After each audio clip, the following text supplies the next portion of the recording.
Hey guys, me again. I think I've got the same t-shirt on that I had last time I did a live. Shocking. So this is our first VIP group live. I'm just slipping my shoes off so my feet are grounded.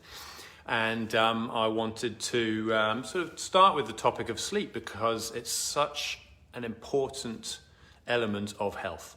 And it's more than a pillar of health. We often, you may hear the phrase, nutrition and movement and relaxation, whatever it may be, are pillars of health. Sleep is a pillar of health. Based on what I've read, and it's not exhaustive, but I've certainly done a lot of research in sleep over the last few years, I actually think sleep is not a pillar of health. I think it's a foundation of health.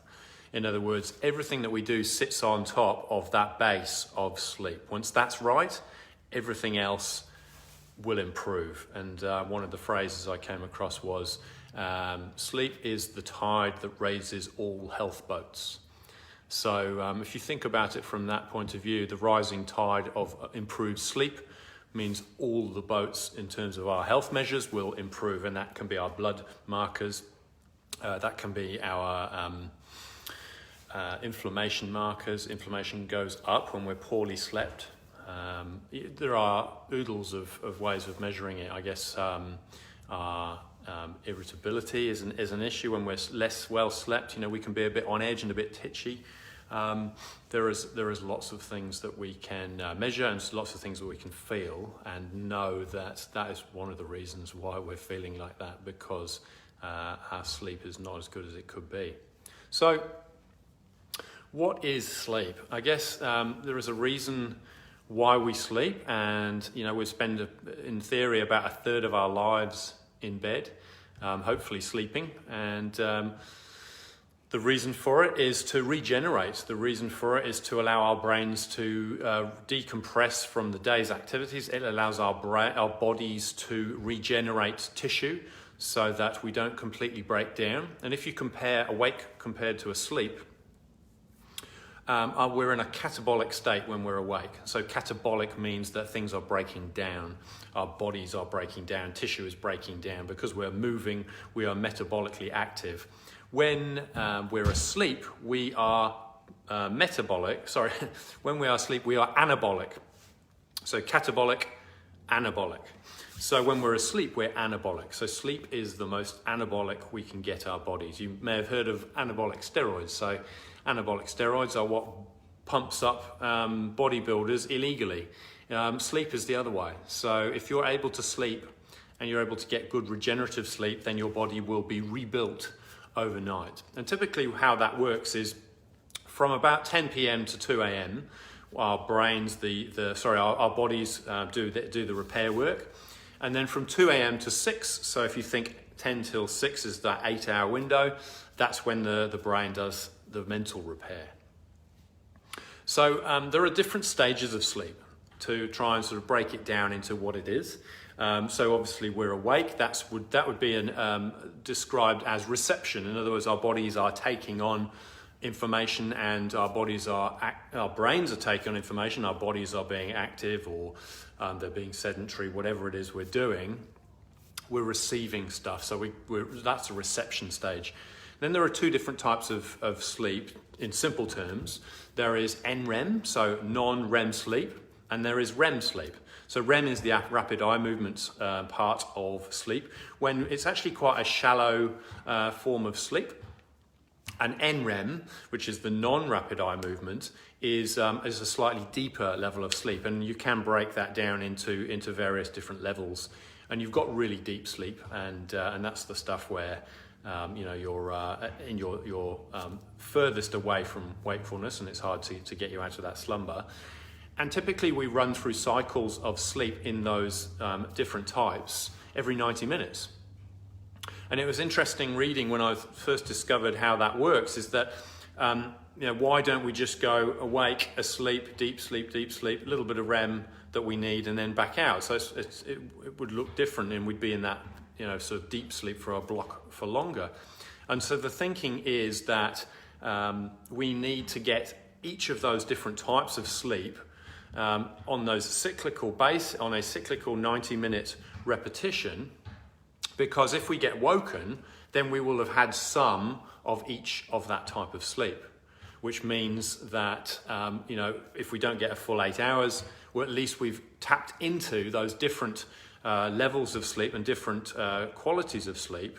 So our body's done some regenerating if we've only managed to get one 90-minute block or two 90-minute blocks or three 90-minute blocks, as opposed to, say, 5 or 6 even, possibly. So the brain and the body's very, very clever at getting what it needs as efficiently as it possibly can.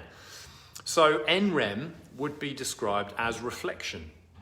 So that non-rapid eye movement is kind of reflecting on what's come into the brain during the day, what's challenged the body during the day, and kind of identifying it and kind of sorting it and putting it into some sort of order. And then REM sleep, the rapid eye movement. And interestingly, during rapid eye movement, the only muscles that can work in our body are the muscles behind our eyes. The rest of our body is disconnected from our brain during rapid eye movement, during that stage, so that we don't injure ourselves or potentially other people, because there's a lot going on. And the rapid eye movement stage is called integration. So it's where we're kind of putting back all of the information that we've gained into a usable form so that we can then reuse it the next day. So that might be learning a new skill, or it might be performing a new movement, or it might be learning something new on the piano, whatever it is.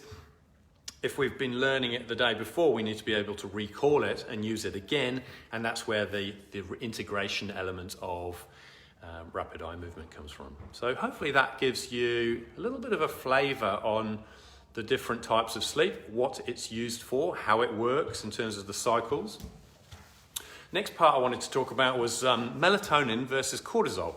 And these are two hormones that sit in our body and are operating at different times during the day. So cortisol runs during the day, it lifts up in the morning. It's actually what wakes us from our sleep.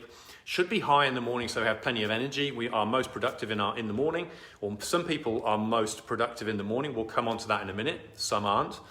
And then as the day goes on, your cortisol should drop away. That's a healthy pattern. And melatonin would work the opposite. So as your cortisol comes down, in the evening the sun goes down, our melatonin should climb up, and that melatonin level will determine how long we sleep for and how well we sleep for. So if we've got high levels of cortisol when we're going to sleep, that means our melatonin will be driven down by the cortisol, and it will probably mean a poorer night's sleep. So cortisol drives inflammation, melatonin reduces inflammation.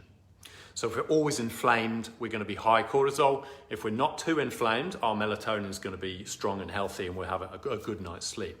So think about that from an inflammation point of view, because inflammation is the beginning of all disease, essentially.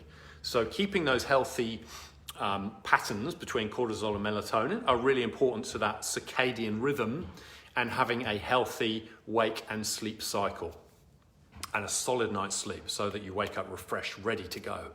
So that's melatonin and cortisol, really, really important hormones in the body. And then I talked about some people are most productive in the morning, and that's typically the case for people, I'm a lark, for people who are larks. So those are the people that are early birds, so they rise early, but they need to go to bed early. So that would be a lark. Now, 40% of the population approximately are larks, and the opposite to a lark, or the other type of personality, would be the owl, the night owl. And that type of person would be more productive in the afternoon, evening, and may even prefer to stay awake or stay up at night and get some work done in the wee hours in the evening. So there are some variations to that. So you've got your 40% larks, 30% owls. So obviously there's another 30 left somewhere in the middle. And they're those people that can either train themselves to be an owl or train themselves to be a lark, who can actually be a bit more flexible. So there's still a portion in the middle there who are able to do either. But typically you'll fall into one of those camps, and you probably know which one of those you're in. So yeah, most people who are larks are great in the morning. They get up and go kind of people, and they're most productive in the morning. So it's really important to know that if you are a lark, that the important jobs for the day, cognitively especially, should be done first thing. Now you may want to be an exerciser and then a doer, and that's probably a good combination from a productivity point of view. Whereas the night owls compared to the larks probably need a slower start. They need to be coaxed out of bed rather than shocked out of bed by an alarm. So if you're an owl, don't be worried about going to sleep later, because you should be getting up later. Sadly, the Western world says we have to run our offices from 8:30 to 5 or whatever exactly that may be, and everybody must comply with this rule, whether you're an owl or a lark. And that can be tough on the owls because they're perceived to be lazy if they're the ones who are a bit slower during the morning, maybe a bit late to work, and don't seem so switched on in the morning. Whereas give them the afternoon work and bang, they'll smash it out and they'll keep going well into the evening when the larks are starting to get tired. So it's about playing to your strengths, and if you're an employee in a business, it's helping your employer know where your strengths are, and hopefully they're open-minded enough to allow you to work in your prime hotspot in terms of your productivity window. So hopefully that gives you a decent starting point to get a bit of an understanding around sleep. I think there'll be another 2 or 3 sessions to go on sleep, because I've got plenty of other fun to share. So hopefully that was useful. Hopefully that's going to give you some useful tips. If you're watching this on the replay, just hit replay in the comments below. Any questions, just drop those down in the comments below and we can have a bit of a chat about any elements of sleep that you're interested in. I had a question this morning from a group participant who said, why am I hungry when I'm tired? Why do I feel like I need to eat when I'm tired or sleepy or just not energized?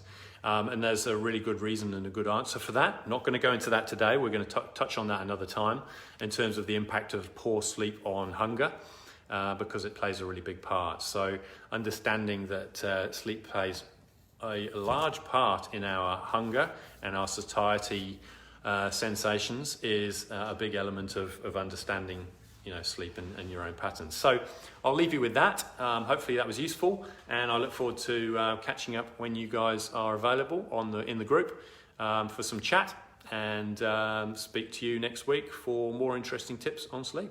Cheers for now.